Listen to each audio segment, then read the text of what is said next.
हम आप इस पवित्र जहाँ हमारे तपोनिष्ठ संत तपोनिष्ठ महापुरुषों ने तपस्या किया है, ऐसे संतों की तपोस्थली पर बैठ करके हम आप भगवान की मंगलमयी पावन कथा गाथा श्रवण लाभ कर रहे हैं।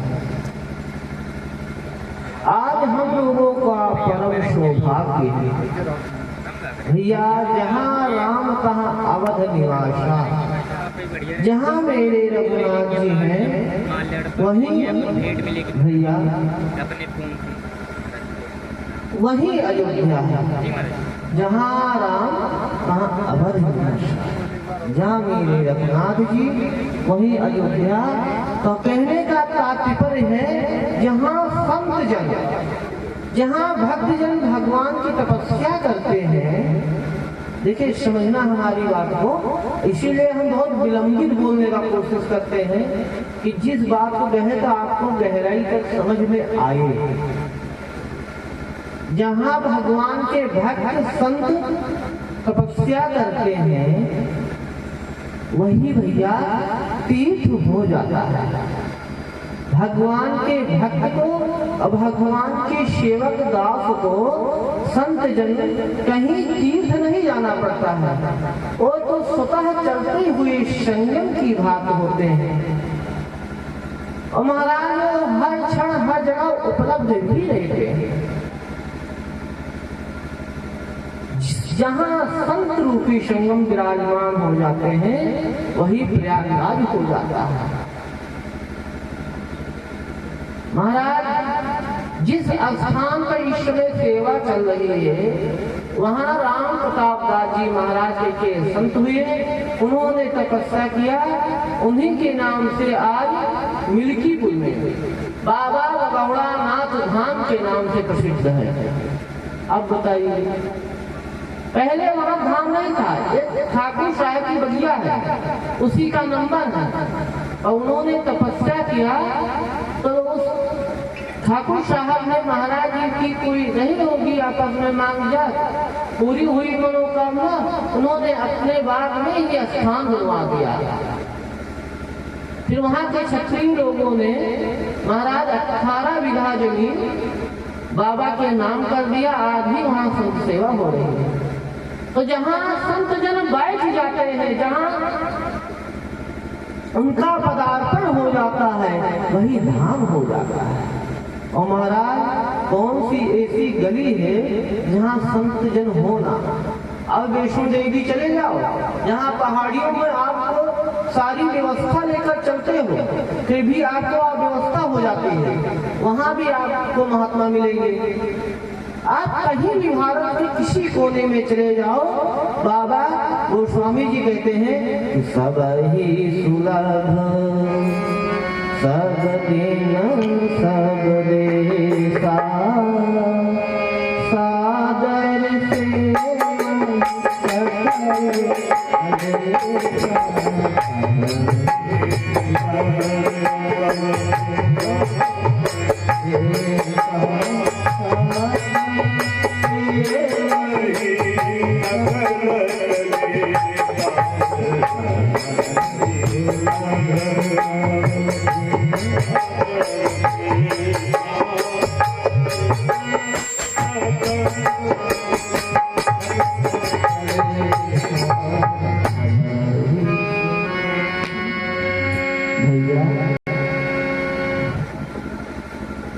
संत जन आपको प्रत्येक स्थान पर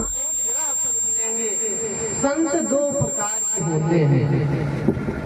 एक जो अध्यात्म मार्ग योग मार्ग के द्वारा तपस्या करके जनमानस का कल्याण करते हैं, और दूसरे कौन होते हैं महाराज भगवान के जीव को भगवान से जोड़ने के लिए और महाराज स्वतः कष्ट उठा करके अब भगवान के भगत को भगवान से मिलाने का प्रयास करते हैं। महाराज इसी से बाबा गोस्वामी फिर रामचरितमानस में कहते हैं कि संत सहाय दुख परित लागी, पर दुख दे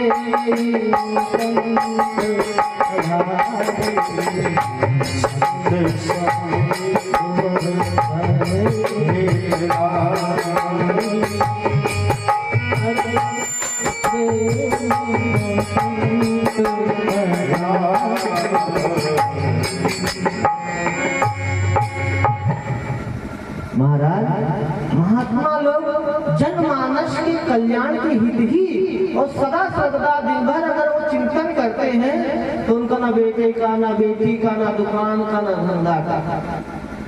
महाराज, इस समय प्रयागराज तीर्थ में जाओगे तो आप समझ लीजिए सैकड़ों कथाएं इस समय हो रही हैं।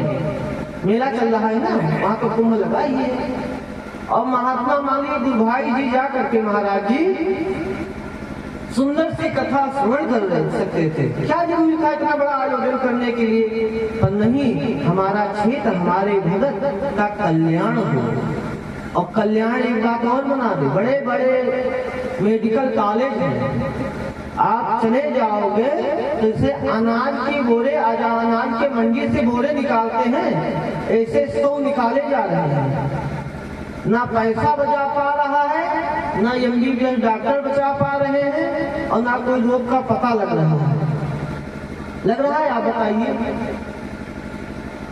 कोई, क्योंकि ना पैसा जीव का कल्याण कर सकता है, ना परिवार कर सकता है।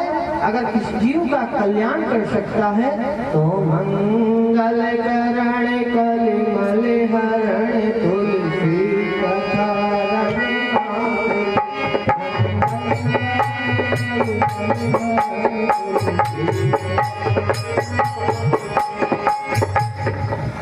भैया, अगर मंगल करने वाली है तो भगवान की कथा है।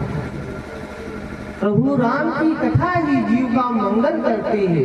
भगवान राम ही जीव का मंगल करते हैं। ऐसे दिव्य अनुष्ठान जिसके मन में हो और साक्षात जान लीजिए रघुनाथ जी ने संकल्प लिया। बहुत हल्का। अगर कभी संत जन दुखी हो, गुरुजन दुखी हो, तो जान जाओ कि संसार में बहुत भयानक परिस्थिति होने वाली है। भाई जी, नारद जी को सत्संग की इच्छा हुई और महाराज पर्वत पर विचरण किए कि कहीं सत्संग किया जाए। तुम्हें संसार में कहीं भी सत्संग नहीं मिला। तब तक उन सनकादिक ऋषि से भेंट हो गई। और जब भेंट हो गई, सनकादिक ने जब नारद जी को देखा तो कहा, कथम ब्राह्मण दीन मुखा कुतश्चिंता तुरो भवान तुरते गमते पुत्र कुतश्चा गमन मतौ। हे नारद, आप इतने दुखी क्यों हैं? आपका मुख लटका हुआ क्यों है? आज सनकादिक ऋषि कहते हैं नारद जी से, अच्छा बताइए, जो संत जन अपने लिए कुटिया न बनाए हों, जैसे बाबा हमारे पूज्य महाराज जी एक अपने लिए झोपड़ी भी नहीं बनाया है। और फिर इनको क्या जरूरी है कि 3-4 लाख रुपया लगा कथा करना, 23 तारीख को भंडारा करना, क्या जरूरी है? पहले तो एक रहने के लिए व्यवस्थित कुछ बनाए। और नारद जी से सनकादिक ऋषि के क्या क्यों दुखी हैं? जैसे आप जैसे निर्लोभ संत जो जिनका जीवन ही सदैव राम राम करता है। नारद जी 8 याम वीणा लेकर के भगवान का गुणगान वाद ही करते हैं, दूसरा काम ही नहीं है। आज वो दुखी है। क्यों दुखी है? क्योंकि उन्होंने संसार पर दृष्टिपात किया।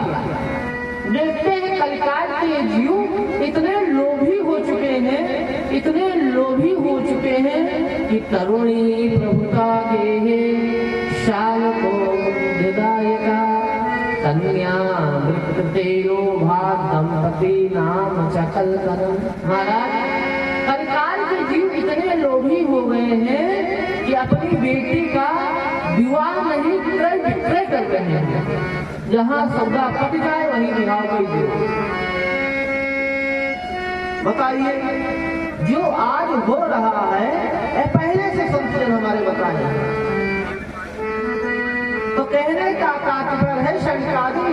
कहा कि हे नारद जी, आपका तो जो संतों का धन है, जो महाराज जी का धन है, एक पूरी ग्राम सभा चुरा नहीं सकती है और ना उसको छीन सकती है। पूरी संतों का जो धन होता है और कहीं तो हम चौराहे ले जी, बस की बात नहीं है भाई। आश्रम के कोई पेड़ काट लिया है, आश्रम में जो पेड़ पौधे लगे हैं वो ले लोगे, 2-4 बर्तन उठा ले जाओगे, सीधा पानी उठा ले जाओगे। महात्मा का जो धन है वो कौन ले सकता है संसार में? क्योंकि संतों का जो धन है, जानते कौन सा धन है?